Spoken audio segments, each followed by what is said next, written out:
Sir, ಇತ್ತೀಚಿನ ದಿನಗಳಲ್ಲಿ famous ಆಗಬೇಕು ಅಂದರೆ ರೀಲ್ಸ್ ಮಾಡ್ತಾಯಿದೆ. ಅದರಲ್ಲೂ ಪ್ರಮುಖವಾಗಿ BMTC ಡ್ರೈವರ್ಸು ಮತ್ತು KSRTC ಡ್ರೈವರ್ಸು ಆನ್ ಡ್ಯೂಟಿಯಲ್ಲೇ ಡ್ರೈವಿಂಗ್ ಮಾಡಿಕೊಂಡು ರೀಲ್ಸ್ ಮಾಡೋ ಒಂದು ಹುಚ್ಚಾಟಕ್ಕೆ ಮೆರೆದಿದೆ. ಇದಕ್ಕೆ ಏನು ಕಠಿಣ ಕ್ರಮ?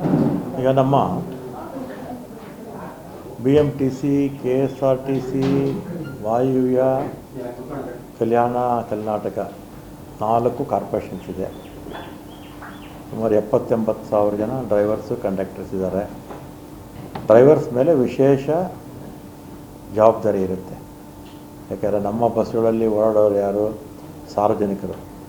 ಅವ್ರನ್ನ ಒಂದು ಊರಿಂದ ಇನ್ನೊಂದು ಊರಿಗೆ ಸುರಕ್ಷಿತವಾಗಿ ಬಿಡುವಂಥ ಕೆಲಸ ನಮ್ಮ ಇಲಾಖೆಯ ಚಾಲಕರ ಕೆಲಸ. ಕೆಲವು ಚಾಲಕರು 100ಕ್ಕೆ 99 ಭಾಗ ಒಳ್ಳೆಯವರೇ ಇದ್ದಾರೆ. ಕೆಲವು ಚಾಲಕರು ಒಬ್ಬರು ಇಬ್ಬರು ಈ ರೀಲ್ಸು ಹುಚ್ಚು. ಅಲ್ಲೆಲ್ಲೋ ವಾಯು ಕರ್ನಾಟಕದ್ದೇ ಇದು, ಮಳೆ ಬರ್ತಾ ಇರೋ ರೀತಿ ಛತ್ರಿ ಇಟ್ಕೊಂಡು ಡ್ರೈವರು ಗಾಡಿ ಓಡಿಸೋದು, ಕಂಡಕ್ಟ್ರು ಅದನ್ನು ಶೂಟ್ ಮಾಡೋದು, ಅದನ್ನು ಸೋಷಿಯಲ್ ಮೀಡಿಯಾಗೆ ಹಾಕಿ ಅವರು ಹಾಕಿದರು.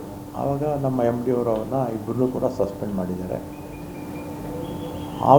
ಆ ಇಶ್ಯೂನಲ್ಲಿ ಯಾವ ಒಂದು ತೊಂದರೆ ಆಗಲಿಲ್ಲ, ಅಂದರೆ ಆಕ್ಸಿಡೆಂಟು ಆ ಥರದ್ದೇನೋ ಆವತ್ತೇನೂ ಆಗಲಿಲ್ಲ.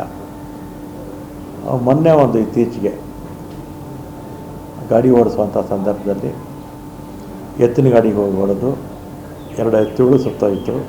ಮತ್ತು ಆ ರೈತ ಗಾಡಿ ಓಡಿಸ್ತಾ ಇದ್ದಲ್ಲ, ಮೆದುಳು ನಿಷ್ಕ್ರಿಯ ಆಗಿದೆ. ಈಗ ಆ ಎತ್ತುಗಳು ವಾಪಸ್ ಬರಲ್ಲ, ಮೆದುಳು ನಿಷ್ಕ್ರಿಯ ಆಗಿದೆ. ಏನಾಗಬೇಕು? ಅವ್ರ ಕುಟುಂಬ ಏನಾಗಬೇಕು? ಬಸ್ ಓಡಿಸ್ತಾ ಇರ್ತಕ್ಕಂಥವ್ರು ಜವಾಬ್ದಾರಿಯಿಂದ ಓಡಿಸ್ಬೇಕು. ಅದರಿಂದ ಈ ಥರದ ಹುಚ್ಚಾಟ ಅಂತ ಹೇಳ್ಬೋದು ಆಡುವಂಥವ್ರಿಗೆ ಶಿಸ್ತಿನ ಕ್ರಮ ತಗೊಳ್ಳಿ ಅಂತ ನಮ್ಮ ಎಲ್ಲ ಮ್ಯಾನೇಜಿಂಗ್ ಡೈರೆಕ್ಟರ್ಸ್ಗೂ ಹೇಳಿದ್ದೀನಿ. ಈ ಥರ ಮಾಡೋರ ಮೇಲೆ, ಒಬ್ಬರ ಮೇಲೆ ಇಬ್ಬರ ಮೇಲೆ ಶಿಸ್ತಿನ ಕ್ರಮ ತಗೊಂಡ್ರೆ ಬೇರೆ ಯಾರು ಆ ರೀತಿ ಮಾಡೋಕ್ಕೋಗಲ್ಲ.